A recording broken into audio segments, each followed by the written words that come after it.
could you help or provide some advice to Bob? How would you operate a trucking company right now profitably in this market? Sell it.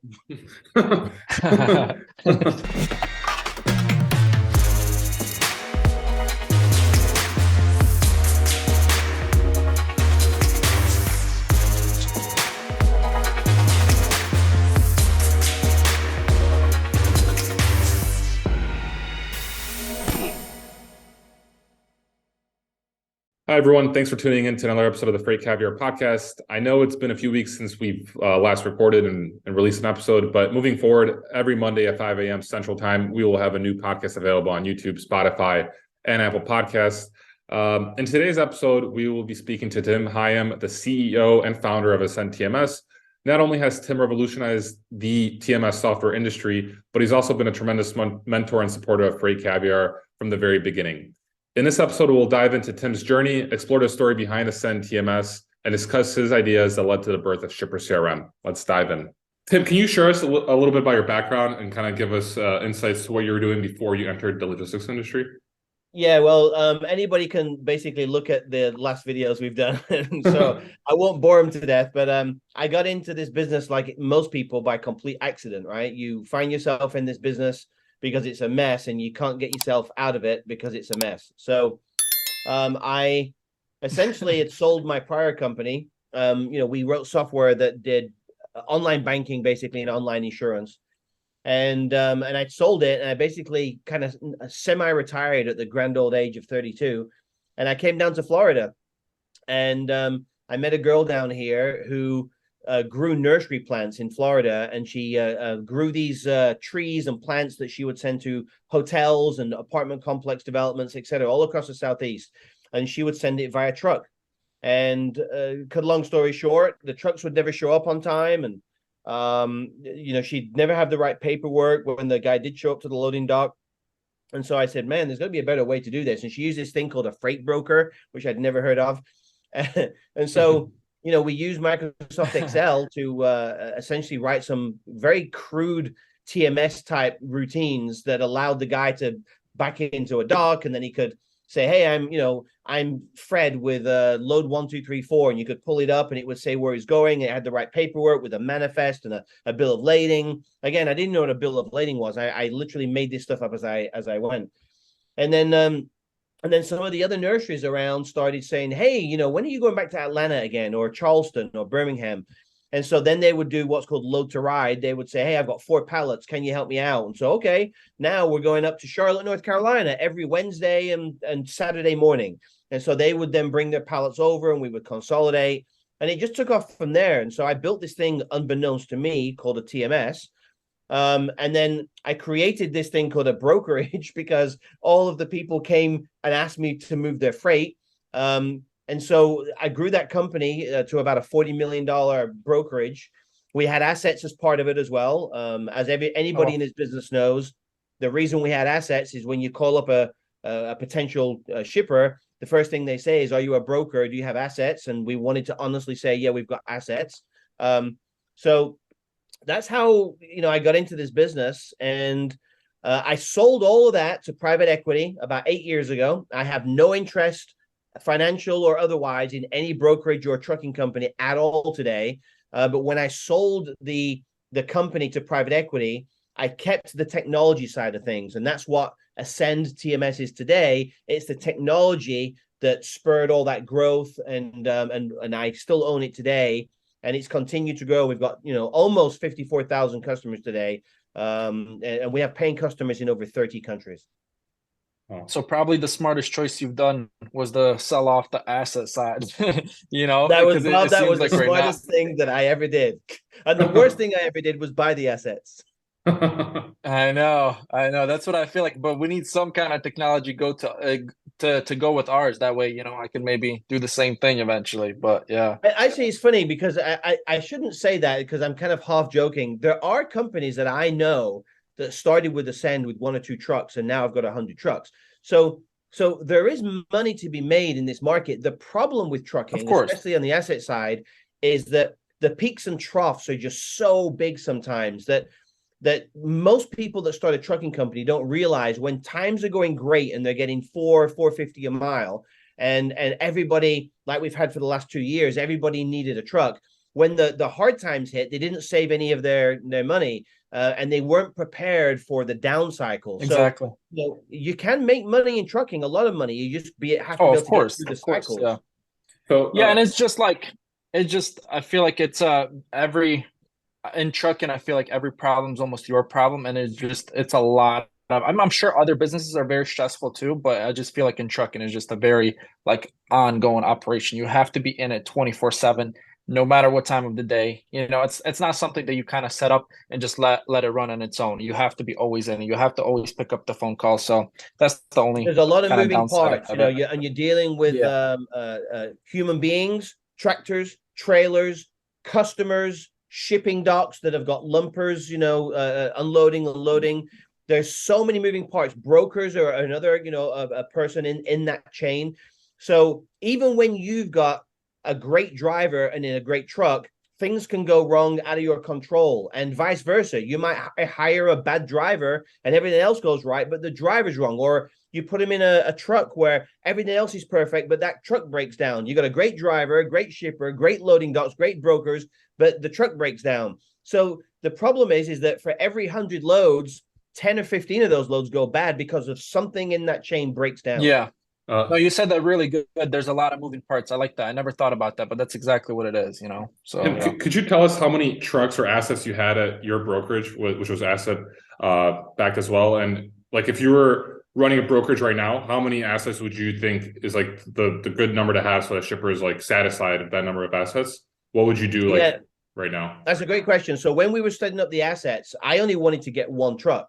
But everybody told me one truck, was enough to be able to say to somebody, hey, we have assets. That is true. You only have one asset though, and everything else you'd have to broker out. There's that critical number that everybody told me you have to get to in order to be able to hire a full-time driver manager and somebody that can basically look after the assets. So we went to Ryder and we talked to Ryder and Penske and a few others. And we basically settled on we leased from Ryder 10 brand spanking new Freightliner trucks and trailers, refrigerated trailers, because that was the number that everybody said needed to be the minimum. And I had thoughts that we would get it to be 50 or 100 trucks, because the more you get, the more efficient you can become. I mean, you look at like a Knight Swift or JB Hunt, they do a very good job because of scale. So and for many other reasons, by the way, but scale is the key thing in trucking. But if you only have one or two trucks and you have a driver manager, you'll never make any money because that driver manager has to be paid enough money to pay that person, but there's not enough profit coming out of those trucks. So there's that number. To me, 10 to 15 was always the number to start with. We started with 10. But then I quickly realized that drivers, they get sick or they don't show up or they want, vacation time. So very rarely was all 10 trucks on the road. Quite often it'd only be 7 or 8 of those trucks on the road for whatever reason. Yeah. So that's literally what happens all the time. Yeah. Tim, have you noticed like any particular trends between these big companies at scale? Like, did they all have some form of outside capital come in some way, shape, or form in the early days that actually helped them get to that point? Or is it, is it popular to build a company completely like homegrown and, without outside capital in the trucking asset side? Yeah, so some did and some didn't. That's a very complicated question to answer. So I got to know Kevin Knight quite well with Knight Transportation. He and his brothers started Knight Transportation. And they almost bought my brokerage company, and things didn't work out for whatever reason, and I sold to private equity. However, Kevin, when he started his company, give or take, I'm guessing a number here, 30 or 35 years ago, he started by acquiring each truck, paying cash for them, and never took on any debt. So that company grew very nicely because they never had any debt. And now, the Knight Swift combination is, I don't know, 8,000-9,000 trucks, whatever that number is. I've seen other companies, however, take on private equity, usually not venture money, usually it's private equity. So they're a more mature trucking company with 100 to 200 trucks. Private equity decides to come in and do what's called a roll-up. They try to take several companies and roll them together to create 1,000 trucking company by buying 5 200 trucking companies. And so they put money into it. But most of them I've found have failed because the money that comes in from the outside do not understand trucking like somebody like Bob does. And piecing together 5 trucking companies who often have very different routes. They've got very different types of commodities they haul. They're very different personalities. That, you know, you get 5 Bobs together and they won't all agree on things. So very, very rarely will you see outside money coming in and being able to grow a trucking company that isn't started and grown by one person. So I see more companies just start with 2, 3, 4 guys and then might get to 15 or 20 trucks, and then they never grow beyond that because they can't get access to outside capital. It's hard for them to grow it beyond 15 or 20 trucks. Maybe Bob can attest to this. So that's why there's always going to be a lot of fragmentation inside the industry. That was great. Yeah. And then Tim, so overall, you started with doing software for insurance and banks back in the 1990s, sold that. Then you got into logistics, kind of a coincidence. You created software like a TMS out of nowhere. You had the brokerage, and now you're in freight tech. Honestly, you're one of the most successful people I know. And I just wanted to like kind of dig in and see like why, like what kind of key factors do you think contributed to your success overall in, you know, essentially 3 different sectors? Well, so I think you get a little bit lucky. I've always had people mentor me, and I've been willing to listen to what they had to say. I never thought that I knew everything. So this is Ascend is my 3rd company that I've basically had. And, you know, as you know, I'm the lead investor for a venture that we've done together, ShipperCRM, and that's really taken off and done well. And just last week, we had outside investors come and, basically want to invest in that. So I think I've just been really fortunate that when I've met people, when I was younger, they mentored me. And as I've got older, I've met young guys like you that are willing to listen and, not pretend that you know everything. And so then I can impart my knowledge and some of my finances on folks like you to try to help you recreate what I've created over the last 30 years.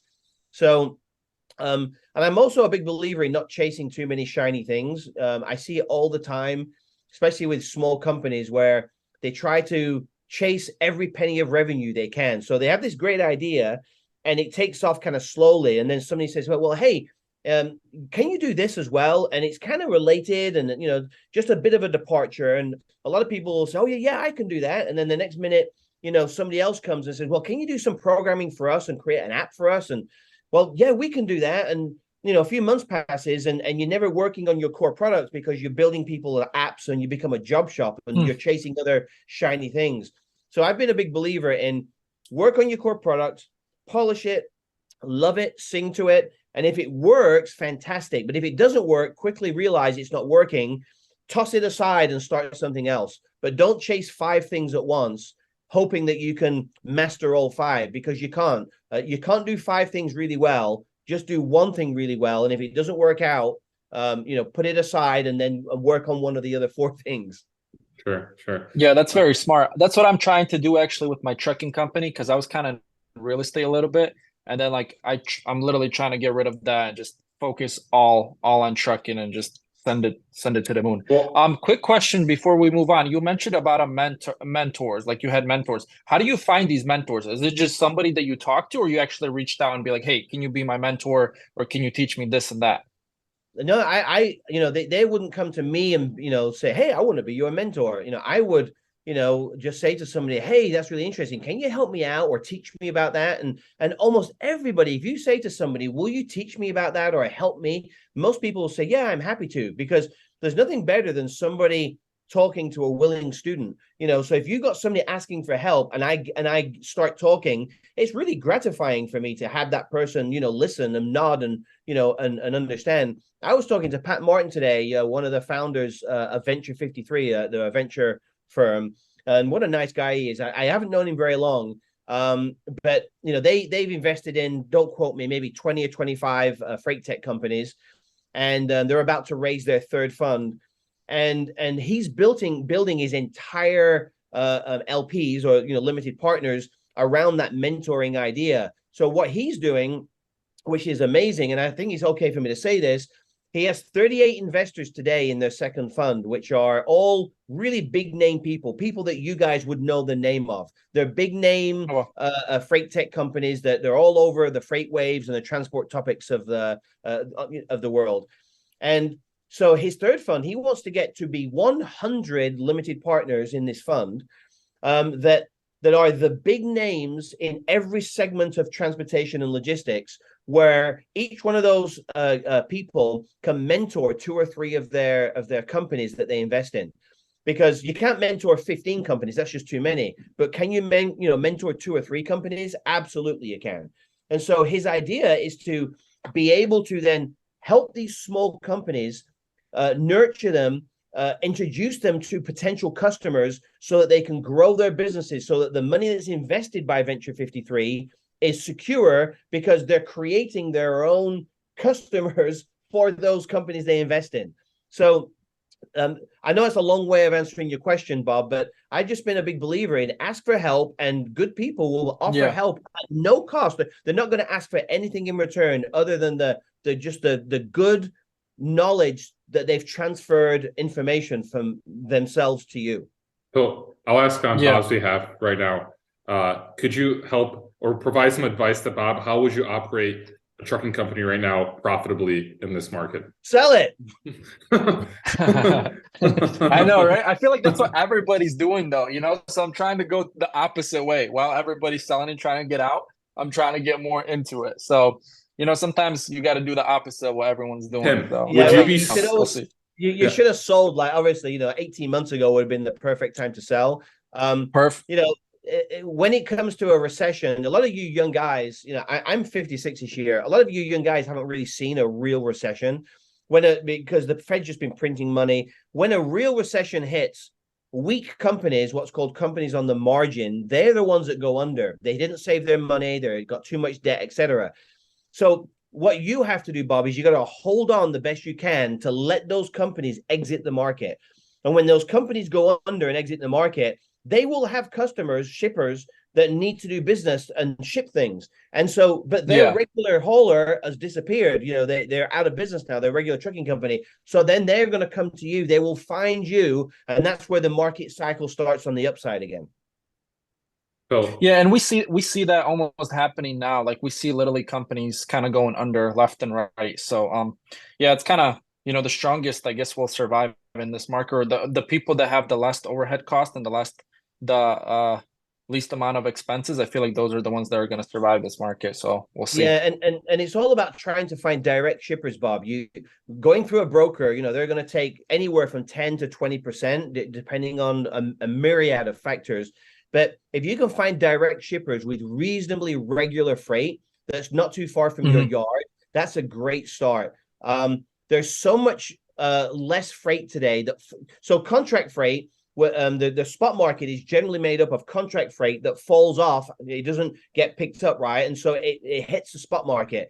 Contract freight today is essentially not spurring off all of that extra freight into the spot market, because everybody's so desperate to keep their trucks loaded. They're picking up everything that's thrown at them on their contracts.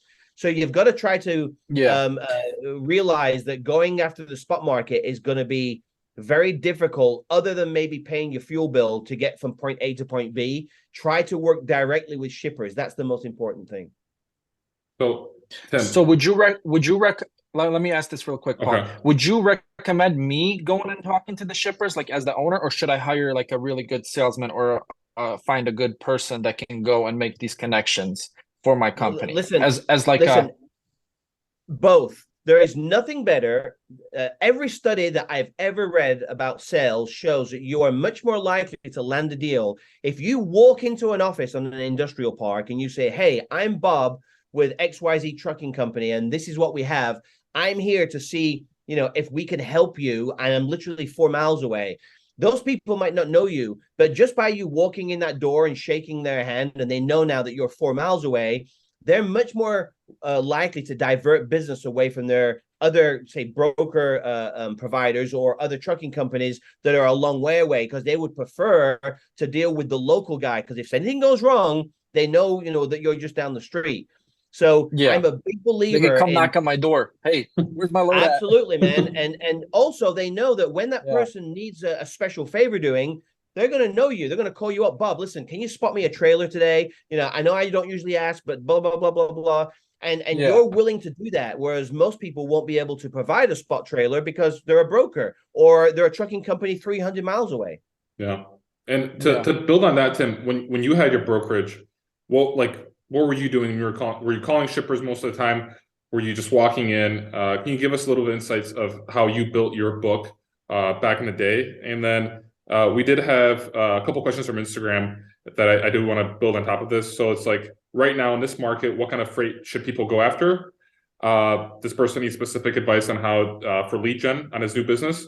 And then I don't know if I should bundle this all together, but I think it would make sense. The last question was, how can I effectively introduce myself and my company as a freight broker in order to establish successful business relationships with warehouses and other potential clients? Well, there's a lot of questions there. Yeah. So, It's all bundled if up. I go back in the day, let's go back, 25, 30 years, there was no Google Maps at the time. Not like we have today. There was MapQuest and MapPoint. It was just literally just point to point type mapping. So back in the day, I knew where all of the industrial areas were. They tend to be all, congregated, aggregated together in a city. And I literally would go down to the places and do what I just told Bob to do. I would go knock on the doors, and they were happy to see me. Sometimes they would invite me in for a cup of coffee. Other times they would just take my card. But ultimately, I built my first book of business that way by just talking to people locally, because I found that they just wanted to deal with a local person. Now, as we got bigger, every company, when you start out, you don't need 78 shippers. You only need 2 or 3 shippers with a decent volume, and then you can make a nice living. So then as we started to, as I worked those shippers, after 6 months or so, I didn't need to go back out into the field anymore, because those customers now were my customers. So I only ever needed to get busy, more yeah. of those shippers if I lost one of them, or they went bankrupt, or decided to go with somebody else.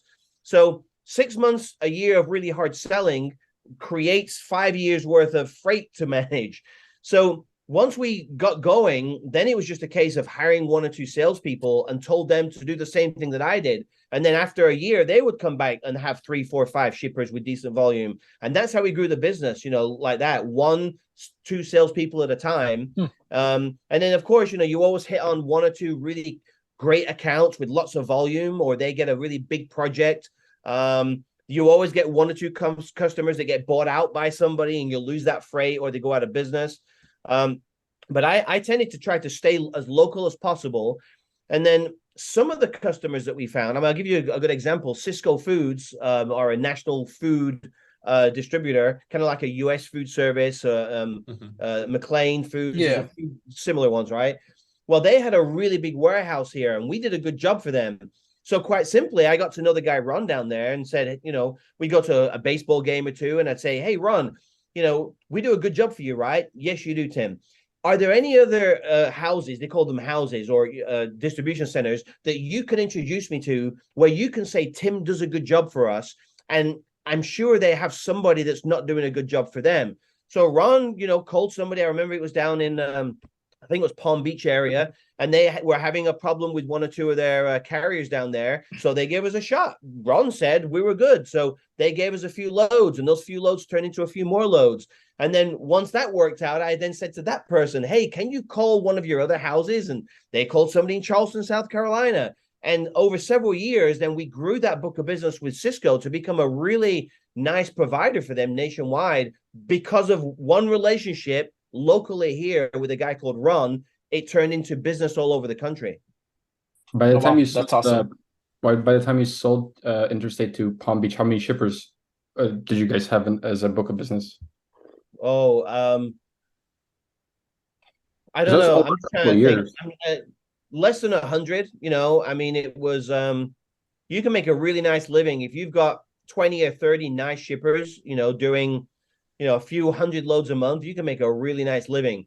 So of our less than 100, some of them were seasonal. They would do Christmas trees, or they would just do Poinciana Christmas. They might we had a mail contract. We did U.S. Postal Service mail, but that was only November and December. So they were customers and they were great for a month or two, but we probably had about 20 or 30 stable year-round shippers. And then the other 50, tended to be somewhat more either seasonal or they were project-based. The IndyCar Grand Prix were a customer of ours. Well, the Grand Prix comes to St. Petersburg every year, and it's about 2 weeks worth of setup time, bringing all the barriers in on flatbeds. Local company, because I'm in St. Petersburg, but it's only once a year for 2 weeks. They're a customer, but we didn't do anything else with them until the following April when the Grand Prix was coming back again. Interesting. Oh, well. Yeah.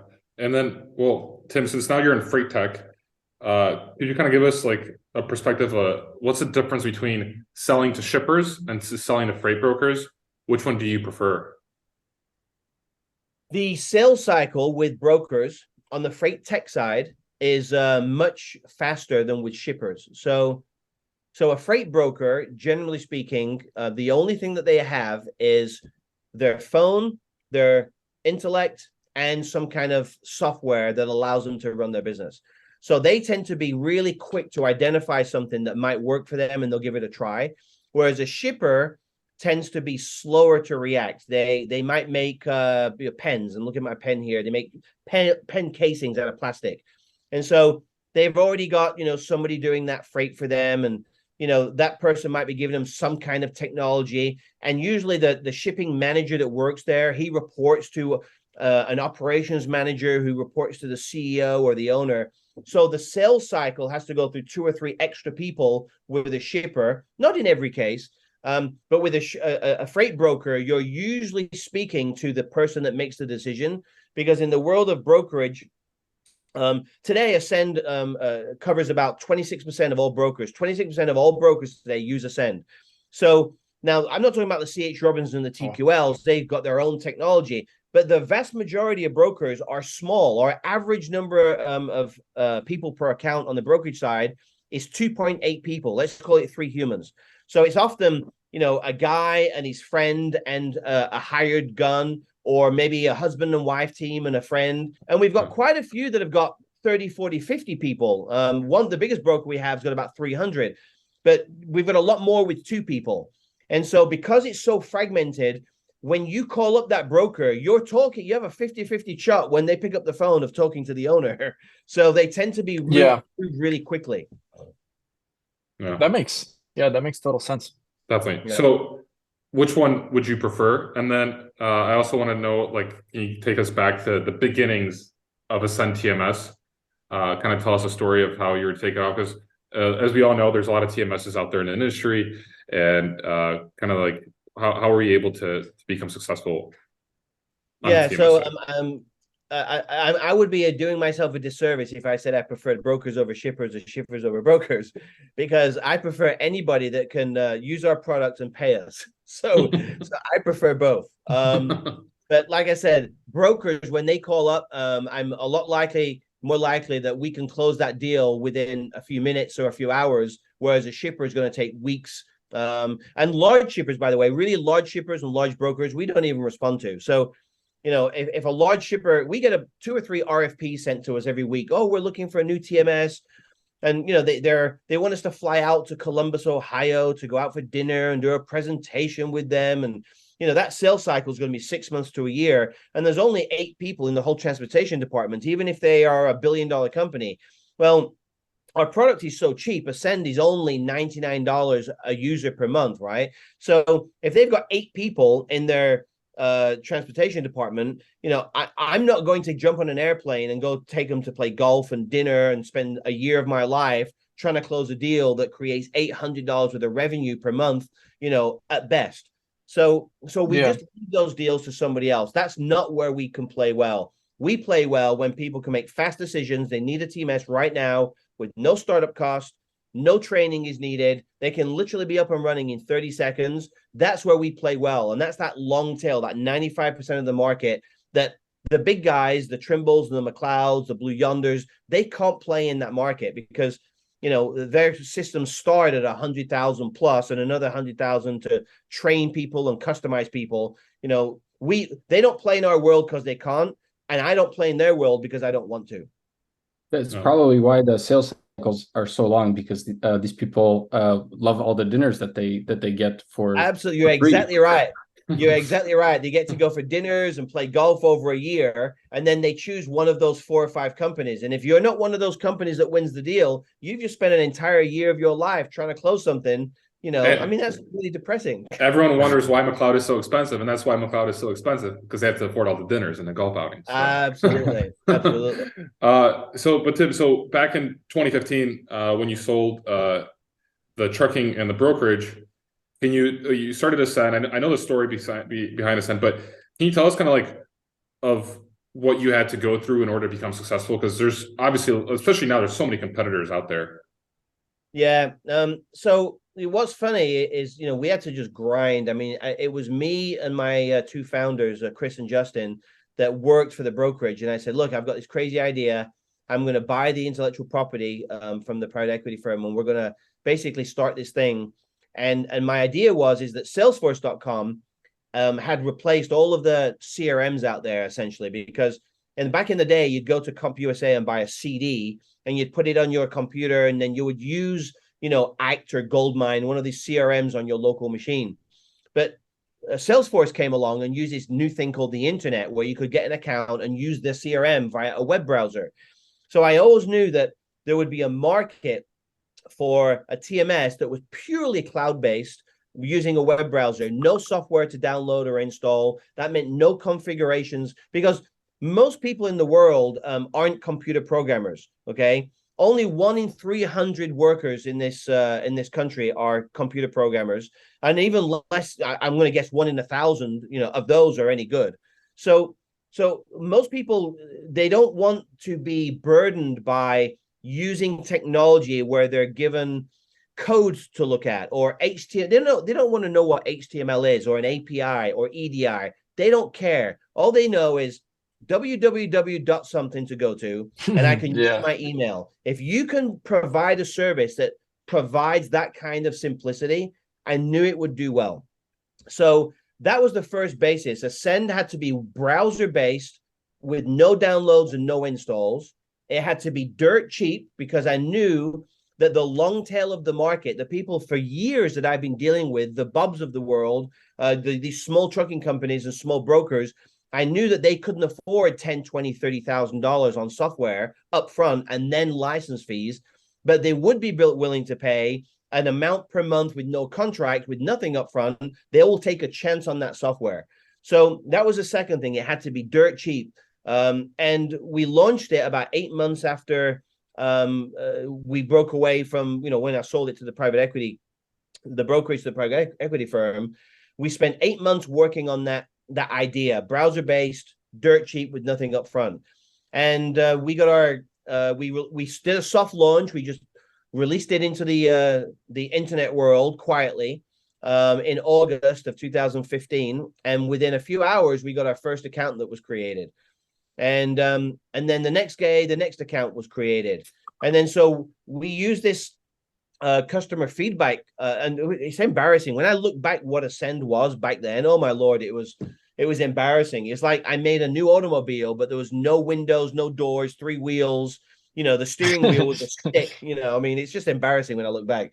But those early customers, because there was nothing like it, were willing to try it. And then they would say, hey, it'd be great if he could do this. And then we'd quickly run to the office and we'd write the code to do that one thing. And then they say, that's great. Now it'd be great if it could do this. And we'd write that code and it would do that. But the code that we wrote wasn't just for them. Everybody that used Ascend, because it was multi-tenant, would get those new services. Right. So as we got more of those features built, more and more people started finding us, and they would say, oh, it's good enough for me now, and it's good enough for me. And it just grew like that. And today we average a new account created every 23 minutes, 24 hours a day. Oh, wow. That's awesome. Quick question. Did the private equity ever reach back out and be like, yo, can we buy the software back? No, it's funny you say that, Bob. No? So when we started, in the first 6 months or so, I shouldn't tell you all the numbers, but I bought the intellectual property from them, and I put $500,000 into an account with my two guys that came with me.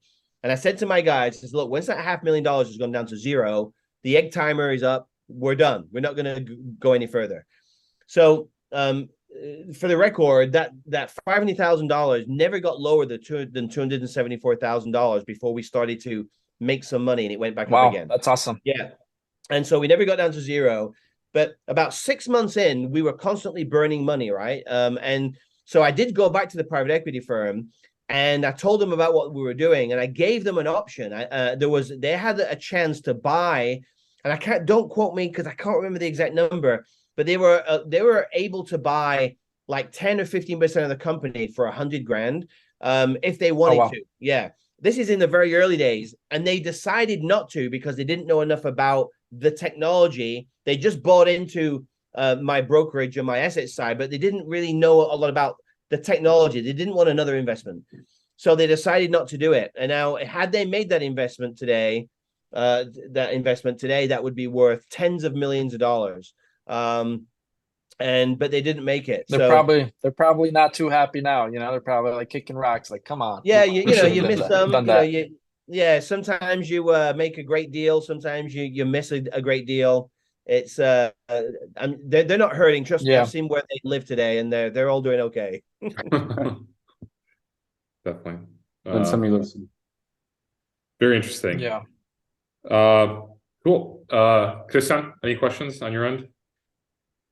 At the top of my head, no. But Tim, any crazy particular stories? We've heard some, but for like while you're starting, for somebody who's starting a company right now, like going through and extinguishing all the fires, like, do you have any advice for when things are going haywire? How to handle it? I got a million stories, and lots of advice. It's hard to think of advice unless there's a situation that happens. I mean, and one story I can think of, back in the brokerage days, and Bob can attest to this. I get a phone call, from some police department, that there's a guy, basically somewhere in a neighborhood, selling chicken out of boxes out of the back of the refrigerated trailer, and it was one of our loads. And, the guy's basically, trying to make some fast money by selling. And there's a crowd of 100+ people outside, and he's throwing boxes of chicken from frozen chicken, and he's collecting his, $5 or $10 a box. And so I remember the policeman, calling me up on that. Another one I remember, there was a guy going through Las Vegas. I had a guy going through Las Vegas. He got arrested for, I don't know, I think it was back child support or whatever at some way station, and he's in jail, and he gets to make one phone call, right? And God bless him, he called us, because he calls us, and the call gets transferred to my office, and the guy basically says to me, "Hey, I got arrested for back child support, and there's only another 2 hours worth of fuel in the reefer." He said, "You need to get somebody here to put fuel in the reefer, because I had $150,000 of chicken or beef or whatever it was in that." And I was like, "Oh my Lord, I got to get somebody to go fill the reefer up."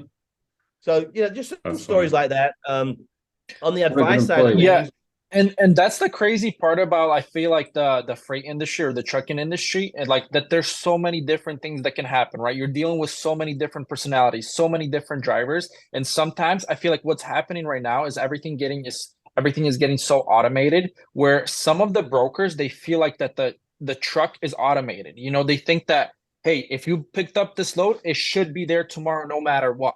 And then they don't realize that there's a million different things that can happen. The driver can, be running late. It's something like he could be arrested. The tire can have a blowout. And I feel like lately, since the market has been so tight for us, what we've been struggling is all these brokers, like anything that happens, they're ready to freight guard you. They think that you're like the worst company out there, and you're like, dude, this is normal for a trucking company. You're dealing with so many different things that can happen. And it's just sad to see that, because I feel like right now no brokers really care about that. They don't really care about the carriers or the drivers or anything that's kind of going on. Yeah, I agree with you, and it's very hard to to try to weed out those guys that didn't pay their back child support. I mean, how are you going to do that? Whether you're a shipper, broker, exactly, or Bob, the fact is that they got arrested for something that was completely off your radar screen. I also say this is that the traffic is and the construction zones through this country are just getting worse and worse and worse. And so what you think is going to take, a 1-day transit time turns into 2 days, or, a 3-day transit time turns into 4 days because traffic and because of construction. And so all of the profit in your load just disappears. If you're thinking it's going to take you 3 days and it takes you 4 days, the entire profit for a trucking company goes out the window, a broker too, because of the extra transit day.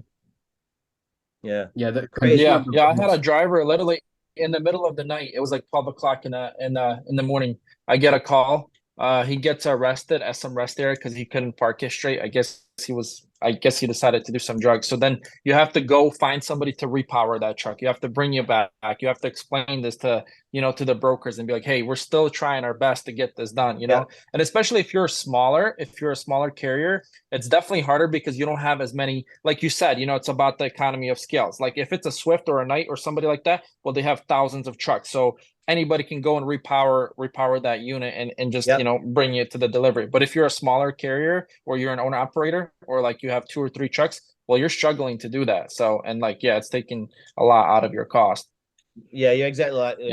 We all kinds of stories about having to a broken down truck and have to transload, and so now I've got 2 trucks involved, and sometimes you want to go basically repower and then just take the trailer because it's fully loaded to its destination, but the owner of that trailer says, no, I don't want you to take my trailer all the way to Tennessee, from Georgia. You need to take all the stuff off. Now you've got to find a loading dock where you can get it all transloaded and move from one trailer to the other. There's so much stuff that goes on. It's insane. And the crazy part is there's a lot of brokers that are kind of, I'm not trying to hate on any brokers because I get both sides of it, but there's a lot of people getting into it and they don't even realize what goes into actually running a trucking company or what it costs to have a company run. They just see, okay, the market is $1.20 a mile right now. Let's sell this load for $1.20 a mile. And you're like, if I take that load, I'm literally losing on it. And if something happens on the road, well, I'm just going even more negative. So it doesn't even make sense to take it. But it's crazy. I agree. We in the height of the last 2 years, we would get a lot of newbies with new MC numbers, right, or new DOT numbers, and a lot of them came from bigger companies, and so they would leave their big brokerage, and they were like, oh, my big brokerage, a big name brokerage is making all the money, so they get their own MC and they take a couple people with them from that brokerage, and they would think that they understood how a brokerage would run, but they don't have that warm hug of that corporation around them anymore. So it's like 2 guys and a friend that they bring in, and then they quickly realize that it's more than just getting a shipper and putting the load on a truck. You've got claims issues, you've got people being late, you've got accidents that happen, and so a lot of these newbies don't realize, unless you've got the experience of going through all this pain. Bob, you've done it. I've done it. You've done it all. You've lived this life. That's what I didn't realize like a year ago. Yeah. Oh, well, tough business, man. Yeah, that's what I didn't realize when I started our trucking company, because I used to work. I worked with my brother and I kind of helped him build up with the trucking company. And I'm like, why is he not buying more trucks? Why is he not doing this? Why is he not doing that? And then a few years later, we have our own. And I'm like, this is worse than I thought. This is a lot harder than I thought. But you just got to get through it. You learn as you go, I guess. So I'm not sure about if you want me to talk about this. So if anything, we'll cut it out. But like you did mention you want to sell your real estate to put it into trucking. Is that right? Or Yeah. Okay. So like, no, I just wondering. I have been, in Rochester. So I've been selling all my stuff in Rochester. Tim, what are your thoughts on that? Like in terms of advice. So giving you a specific example, if you, let's say, had some real estate that you were renting out, would you potentially be considering it right now to selling it and putting that money into trucking and brokerage? There's so many things I don't know about Bob's, trucking company. I mean, everything from, how profitable, each truck is to, what his debt load is. And so it's very difficult.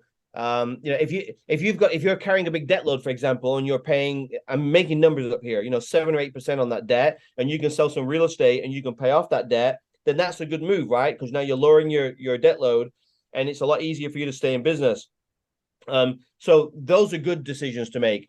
But if your real estate, is fully occupied and it's making money, and you're getting what's called a cap rate, you're basically making 10%, a return on that real estate because it's rented out, then keep the real estate because you're only paying 8% over here on your debt. So it's a very difficult thing. It's not black and white to answer that. And then there's the other thing where there's nothing wrong with being hedged, to have more than one thing going on.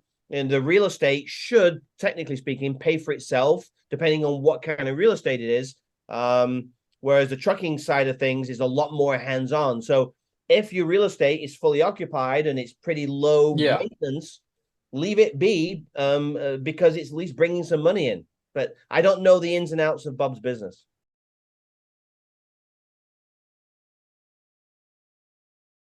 Okay. And that's what I'm doing. That is a great answer. That's kind of what I'm doing. So like all the stuff because I moved from Rochester, New York, so I'm trying to sell all that stuff because I'm so far away. And then I still have some here, in Charlotte. So I'm not selling any of that. And I'm definitely like Tim said, I'm hedging it. Another quick question. I don't know if we still have time, but so you mentioned about basically going and getting like direct shippers, and talking to directs. Like for me, I would say that I'm a pretty big invert. Like it's hard for me to kind of get out of my bubble and go talk to people, especially by myself.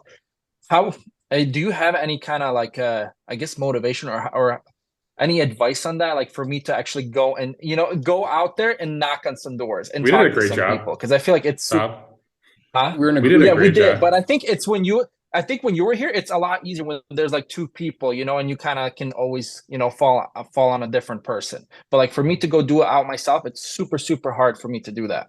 Yeah, so you say you're an introvert, so I'm basically an extrovert, right? But even I don't like to be told no. So before I would walk into those warehouses, I would take a big deep breath, and I would just say, okay, you got to go do this, and I would go in there and with a smile on my face, and sometimes they would kind of throw me out, but most of the times people were very polite, even if the answer was no. Yeah, they recognized that I had the gonads to go in there and to be nice and to ask politely, and they would say, oh, we don't really have that, Fred, or maybe you can come back tomorrow and talk to Fred. But they let me down easy. So usually my fear before I walked in there was a lot greater than the experience of walking in there.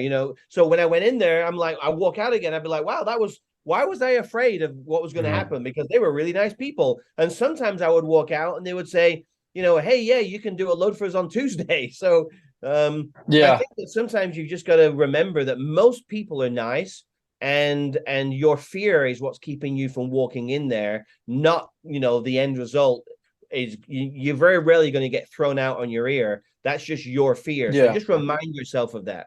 Yeah. And I think, Bob, you have a very likable personality. You could walk in and make someone laugh really easily. And the worst part is always getting started. Like I feel like just walking in is the most difficult. Just like when you go to the gym, the most difficult thing is actually getting yourself to the gym.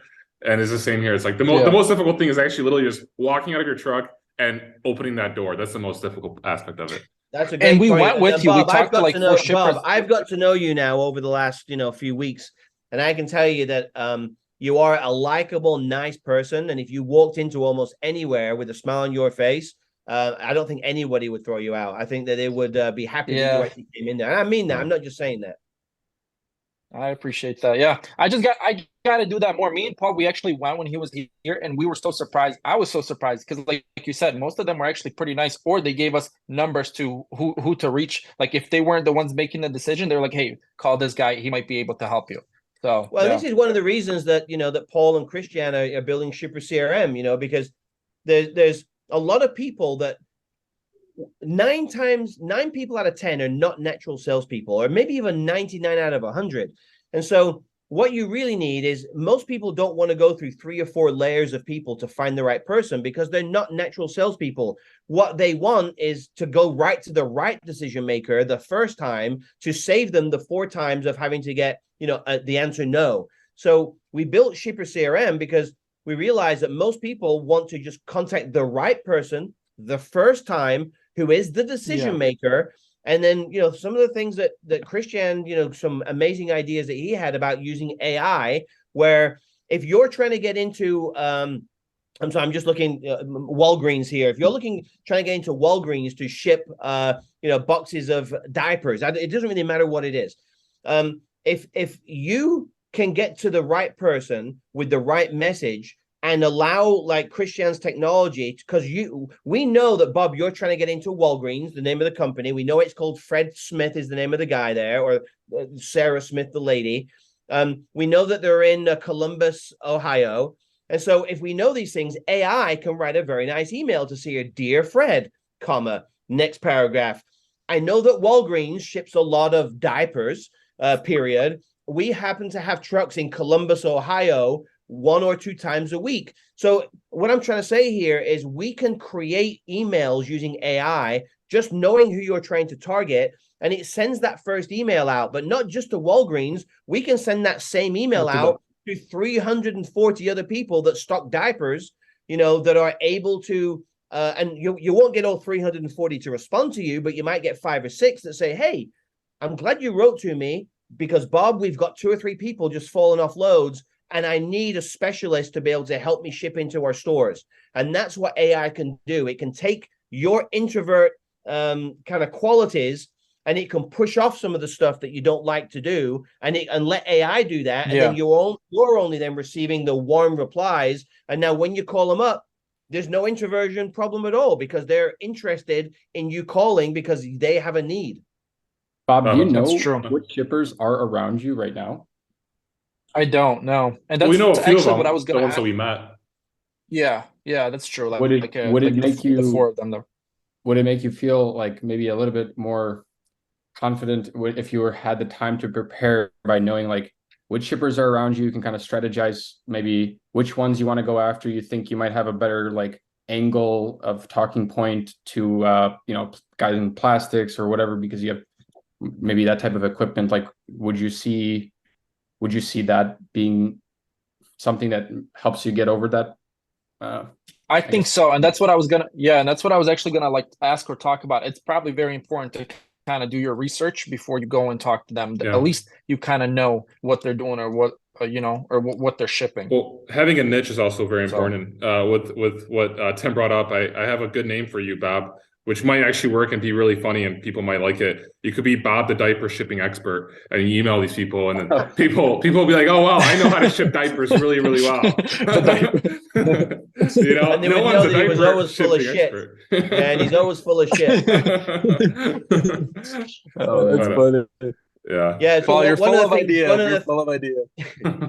Bob, one of the things when we created ShipperCRM, we realized that there are a lot of people with niches. So they might do building products. They specialize in lumber, or they specialize in refrigerated, palletized, load to ride, partials, or they might specialize in, we talked about Walgreens, maybe do some kind of pharma stuff or hazmat. So one of the things that we created with ShipperCRM, and this is not an advertisement for ShipperCRM, but you can go to our find area and you can say, find me diaper shippers in Columbus, Ohio, or plastic manufacturers in Dallas, Texas, and get you a list, at least a place to start, of all of the people that are in your niche, things that you might know about. You might not know about. Everybody knows something about something. Like if you're really into I don't know, sports, and you know a lot about cycling, then obviously there's a lot of cycling manufacturers shipping a lot of bicycles. So when you get those people on the phone that are the shipping managers for bicycles, you'll know something about the product and the difference between aluminum bikes and carbon fiber bikes. So we tried to create with ShipperCRM where you could say, who are all the bicycle manufacturers in the state of Texas? And then you can then go on, get in your truck and drive around and go see those people to allow you to be able to have conversations and land some of those. So it all comes down to being able to narrow down who to talk to, because then you're not wasting your time. We're getting into a world where the tech that's available is just allowing everybody to do a lot more with a lot less. I mean, that was always generally the trend, but like especially now, it will be, it'll be really cool to see everybody who was previously prevented from building a business on their own because of lack of capital or whatever that might have been. You'll be able to do so much more now. And hopefully, Bob, that might be something that we can help help with down the road. That was good. Yeah. And Tim, with all the freight tech that's out there, some people call it smoke and mirrors, that it's just a bunch of BS and it doesn't actually fulfill the functions that it says it does. Can you kind of give us an insight of like where you think the freight tech industry is headed? What kind of freight tech would you be utilizing right now if you were to open a freight brokerage or a trucking company? What are the essentials that a company should have? I'll just make a general statement in saying that for the last 20 years or so, the top 5 or 10% of the market, they were the ones that could afford and manage and use freight tech. And the other 90%, 95% was kind of left out. So what I'm seeing is that technology, great technology, is trickling down to the smaller person for a lot less money. It's a lot more accessible because much of it now is web-based. If Bob would have started his company 30 years ago, there was only 2 or 3 real options for TMS technology. Now there's 30 or 40 options for TMS technology, and many of them are good.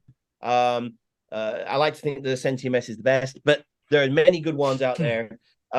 Same with like load boards. I mean, just 40 years ago, there was one, DAT, dial a truck. They were, I don't even remember, you guys are too young. In my 20s, you'd go into a truck stop and there were literally TVs in the corner of a room with a scrolling, with the loads available with a phone number. And there's a phone literally underneath, and you would pick up the phone and call that number to get the load. Crazy.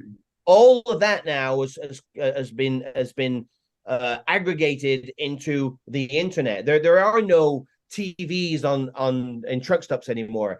So that technology, whether it's truck stop, DAT, 123 load board, the parades and the neutrals of the world, is all trickling down market to the small carrier, the small broker, the small shipper. So I think we're going to see this massive, massive shift in the next 10 years where everybody will have access to this technology. People like me are retiring out of this industry. You guys, I'm looking at the tiles here, Christian, Bob, Paul, you guys, the young guys, are the ones taking over. You're tech savvy. You get it. If there's not a web browser version or an app version of something, you don't want to use it. So as you start to replace the old guard in this world, technology will just become so ubiquitous that everybody will just be accepting, moving, updating loads online or via an app. So I think that the entire industry change will be in the next 10 to 15 years. It's going to turn itself upside down and everything will be digital. I have a strong feeling that with this advent of all this AI, maybe I've mentioned this before, but that I have this feeling where it will allow all these different systems, which have all their own APIs, to be able to, in some way, shape, or form, communicate together without much of a much of an effort as it currently requires today in order for a lot of APIs to work, because of this ability to generate text in like basically any language. And you can think of like each API as its own language. And I wonder how that is going to end up having an effect on freight tech, just overall, as and anybody can really use any of these language models and have it in English and do whatever, an API or whatever. So this is so interesting. So you are, I know you, Christian, you're in, the top 0.0001% of intelligence. So you can talk all of this language models and API, but the typical person, that's watching this, what you're trying to say is eventually in your TMS, you'll say, I've got a load available. And your TMS will go to another 100,000 installs of other TMSs and say, I have a load at this address. Here's the specifics of the load. And Bob's TMS, because Bob literally will be delivering tomorrow 200 feet away from where that load picks up, it will say to Bob's TMS, hey, there is a load available for you 200 feet away. That's a perfect match. Let me introduce you to each other. So it's no manual posting, and it'll all be done automatically. That's where the industry is going, where a system talks to a system without the person having to do any manual posting. And Bob, you'll just wake up in the morning and you'll see perfect matches for all your trucks through trusted partners that you've done business with in the past. That's where the industry is going to go. That's awesome. That's actually pretty cool. Tim is like the large language model that I need, and explains it in a way that I probably should. Yeah, Yeah. Tim You're way explained too it. intelligent Tim, but for you this, say Christian. Yeah, so that our whole audience understands it, and then you, Christian, Yeah. explain it so that 0.01% of our audience understands it. So Yeah. yeah. Well, yeah. Christian can build it, and then we'll just tell the world, what to click. Yeah, that's Right. true. But Tim, it's interesting that you say so. It's getting trickled down to all these like smaller carriers, I guess, or even smaller brokers, right? Where they kind of have like a almost the same leveling field. But it's Yeah. interesting to see because from what I hear from my side, all these big mega fleets or all these mega, they're trying to underbid and they're trying to push out all the little guys. So it's interesting to see that because I feel like you're right? The technology is catching up. Like we have all the tools that we need to be successful, right? As a mega fleet or as a a big broker like a CH Robinson or a TQL, but everybody's still saying like all these mega corporations are trying to push out the little guys. What do you think about that? Well, the mega corporations would like to push out the little guys, but there's a lot of shippers that want to work with small guys. So, I've met many shippers that have got, 10, 20, $30 million in freight spend, and they don't want to deal with the mega carrier or the mega broker, because when you deal with the mega broker, you deal with a guy called John. And then 2 months later, John gets promoted or gets moved to a different office. Now you're dealing with Sarah. And then Sarah's there for 6 months That's or true. whatever. And then she gets fired or she leaves. Now you're dealing with somebody called Jamie. So the problem is that a shipper with 10, 20, $30 million in freight spend wants to work with Bob.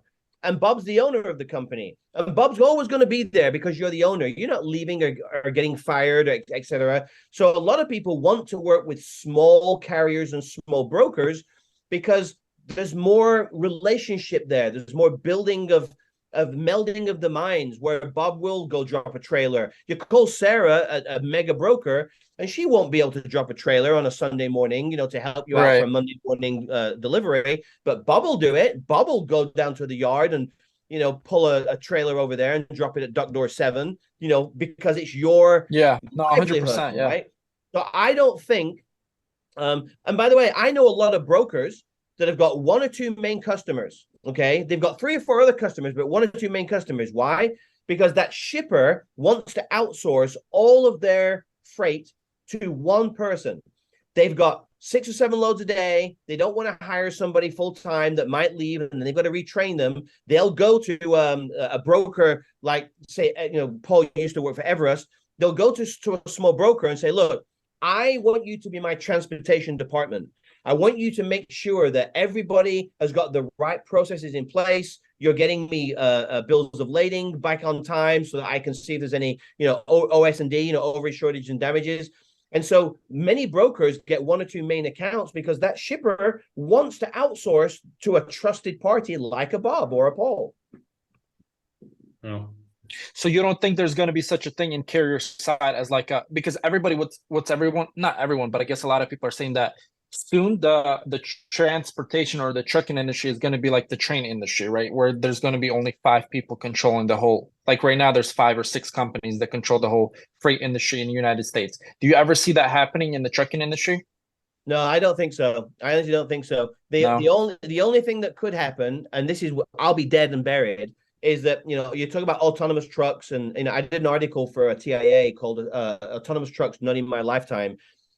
It is possible that on the long haul routes, you could have autonomous trucks, doing, 200, 300, 400, miles. And then at either end, though, you're going to need a small trucking company. So if you've ever been in this business very long, you know that if some of the places you go to pick up at in some industrial park, no autonomous truck is ever going to figure out how to get through those tight turns in an industrial park and then go past that parked car that wasn't there last Tuesday. And who the heck put this dumpster here? It's in the way.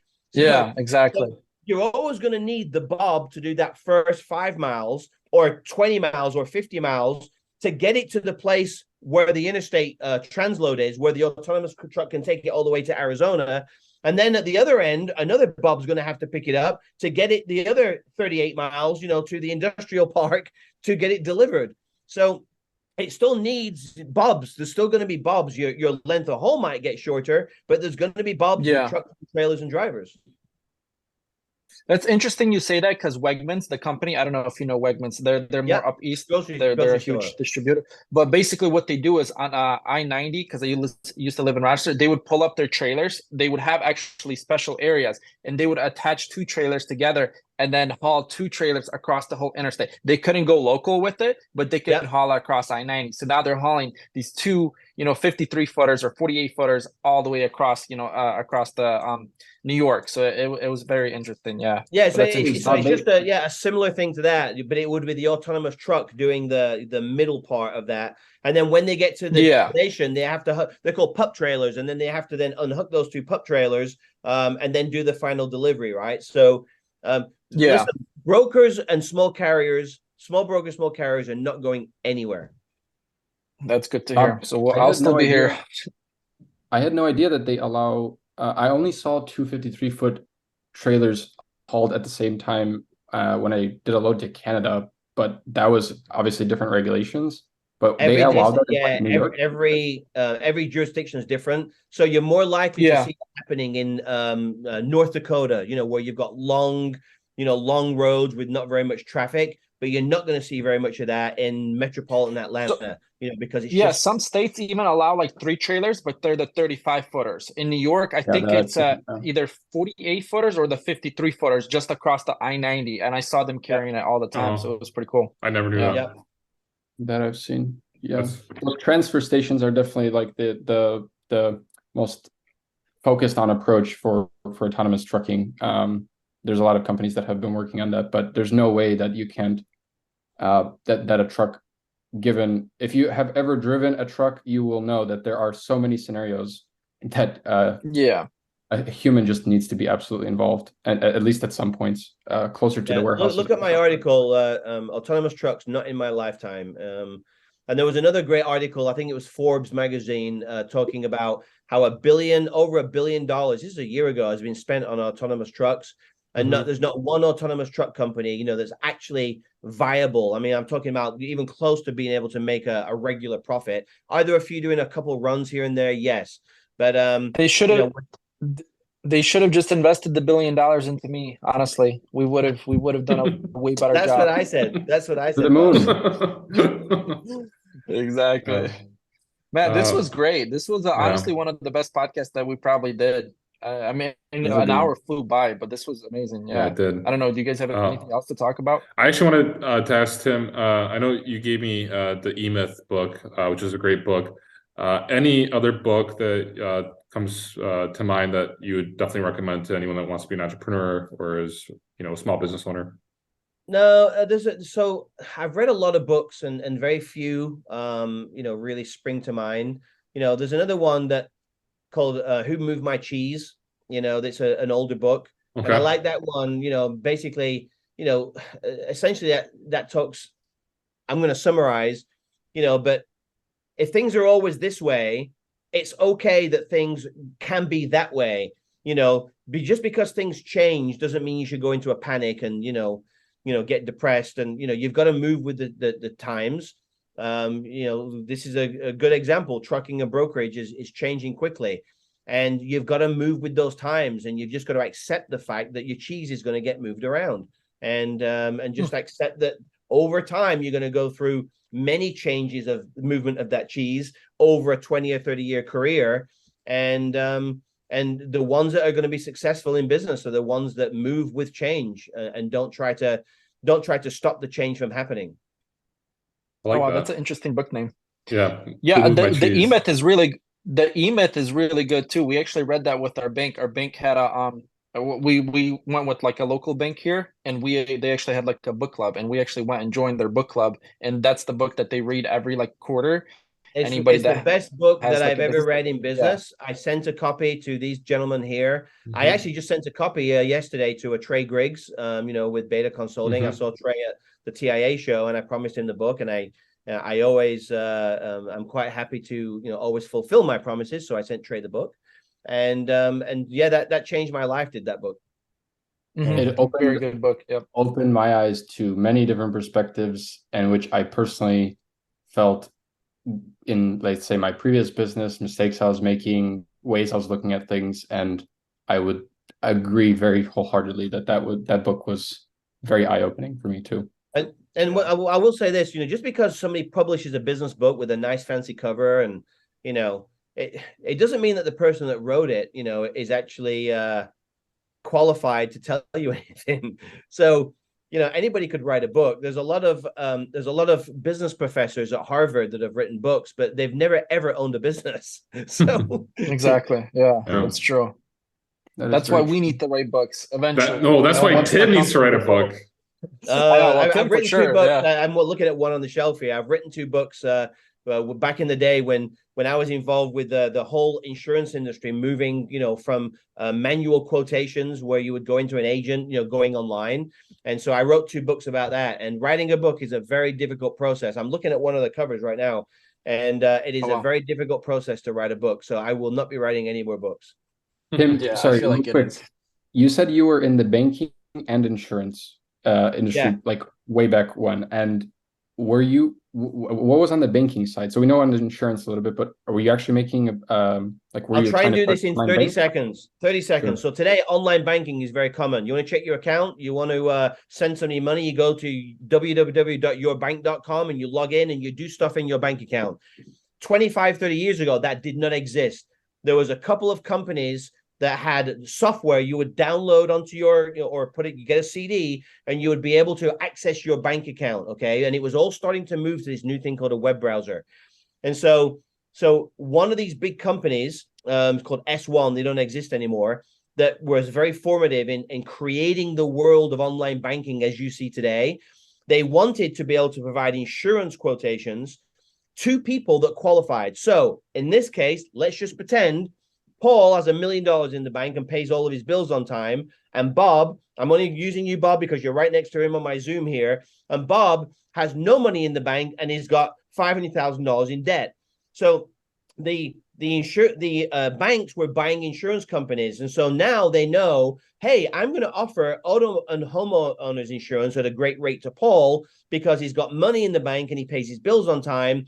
I'm willing to give Bob an auto and homeowners insurance quote, but I'm going to give him a higher rate because he hasn't got the financial standing that Paul has. So that was the company that I built and sold. It was providing insurance quotes dependent upon the financial standing of the people that had their bank account. So when they would log into their online bank to check their account, Paul would get this beautiful quote presented to him, and maybe Bob wouldn't because of their financial situation at the time. Wow, that's interesting. Did you see what Biden is trying to do now, though? Anybody that has a lower score, they're getting better deals than the people that have a good score now. I've read it like a couple days ago where they're trying. Oh, really? No, I didn't that. see that. That's the complete opposite as to when I was doing this. Exactly. So it's like, what do you mean? I've been building up my credit score and now I get worse rates than the people that didn't care about their credit scores or didn't care about paying on time? Oh man, I don't know. It's interesting the way the world works now, But yeah. Well, Tim, thanks for coming on. Any last words before we finish recording? No, I always enjoy talking to you guys. I enjoy talking about this kind of stuff. And I think it's tomorrow I'm talking to Joe Lynch at the Logistics podcast, who, is one of the few podcasts I listen to all the time when I'm traveling. And I listen to, of course, Freight Caviar's podcast. And so, no, I enjoy this. And I will just say that if there's anybody out there that wants some free advice where I will ask nothing in return, and I think you guys can all vouch for that, then please DM me on LinkedIn and ask away. And I might not have the right answer, but I'll have an opinion or an answer if you ask me. I'm not going to give you an unsolicited opinion, but if you ask for my opinion, if you're looking at VC money, PE money, you're trying to raise venture debt, you've got 2 or 3 products you're trying to decide on, which one you go with, feel free to ask me. And if I have an opinion, I'll be happy to help you. Awesome. Awesome, Tim. Yeah, thank you, Tim, very much. This was awesome. And finally, I will say ShipperCRM. Find shippersfast.com. I'm only saying that because I'm the lead investor. The best thing since sliced bread. Exactly. Best thing since sliced bread. Find shippersfast.com. That's it. Thanks for tuning in to the Daily Freight Caviar podcast. If you enjoyed the podcast, or if you didn't, leave a review. Let me know what you think. I appreciate any feedback. If you'd like to have more Freight Caviar content, go to freightcaviar.com and subscribe to my email newsletter.